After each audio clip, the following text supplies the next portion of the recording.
Hi, this is Julia, and I would like to share with you my video on my scaffolding project. This will be a through strategy that we are taking a look at.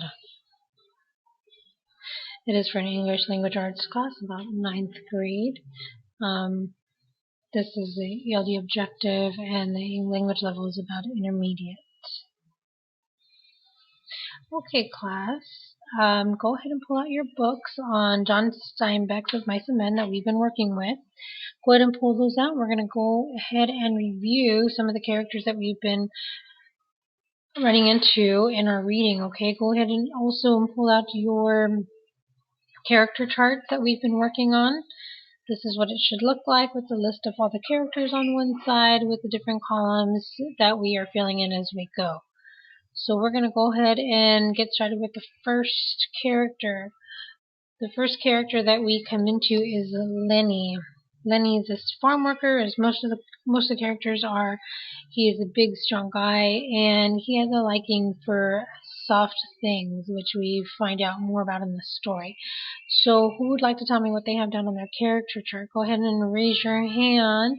Oh, and give me a list, your list that you have down on your character chart. There's a picture of Lenny holding something soft there.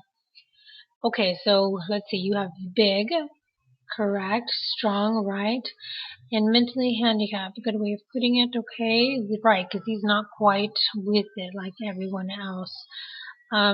On the personality side, Lenny depends on George. That's correct. He does like soft things, like we've said, and he shares a dream of owning a farm. That is very spot on. Good job. So let's move on to the next character here.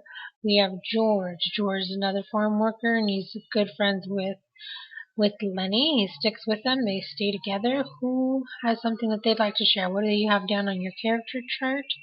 Great. You want to share? Go ahead and tell me. Smart. Right, he is smart, and he's quick. He has strong hands.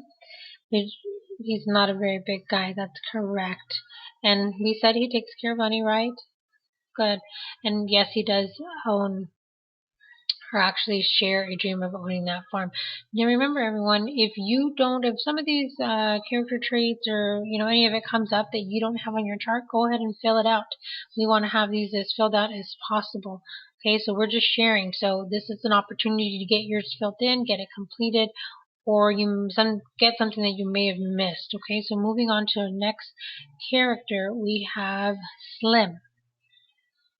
So who has something that they can share with with Slim? He is known as the Prince of the Ranch, right? And he seems to be a pretty cool guy. So what do we have done on our charts? Go ahead and tell me. So he's tall, right? Thin, okay. He wears a hat. That's a good one. He wears a hat because it really kind of distinguishes that character, right? Under his personality, he's an understanding man. He's been shown to be compassionate, right? He's a leader, right? Because he kind of just keeps everybody in line and things flowing on the ranch, right? And although he is a leader, he is a quiet guy, right? Next we have is Candy. Candy is one of the farm workers as well, and he's an older farm worker, and he has a dog with him. So let's share what we have here. What do you have? Go ahead. What do you have down on your chart? Old man, good, right? He is an old man, and here's one that we didn't mention. He only has one hand. That's important, right? It is important that he only has one hand because a lot of the work they do is with their hands, right? So on the behavior side, what are some of the things that we see from Candy? He has a fear of losing his job, right? He does because he is older, he's handicapped with only one hand, and he has his dog as his companion, right? Good job. So those are some great things you guys are putting onto your character charts. Continue to do that. Let's look at another character here. We're running into. We have Crooks. He's one of the stable hands, somebody who lives on the farm.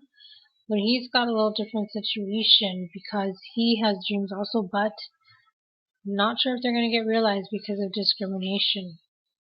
So as he comes up and you start to hear things, go ahead and jot those down just as you did with the other characters that we went over. Okay, another character that we're going to run into is Curly's wife. Take note, it's Curly's wife. She doesn't have her own name. So that's something that possibly you can put down in on your character chart. She likes to look pretty and dress up, right? And she likes to get a lot of attention. So listen for those clues as we're reading through to put down those certain character traits as you go through, okay? So you guys are doing an excellent job filling out these character charts. You're taking down good notes. These will be very helpful. Continue to do that. Continue to write down any little actions or things that you hear about as you're reading underneath the right character. You want to fill them out underneath the right column. And as we're going through, you also want to listen for any sayings or quotes that you hear a particular character express. Something that really ties back to that character that in future will help you remember that character for what they said, and maybe you want to take down the reason they're saying it or the page that it's on in the book so that you can go back and reference it later if you need to. Okay, you guys are doing an excellent job with these character charts. Continue to fill them out, and you're doing a great job. Okay, so let's get, we'll continue reading.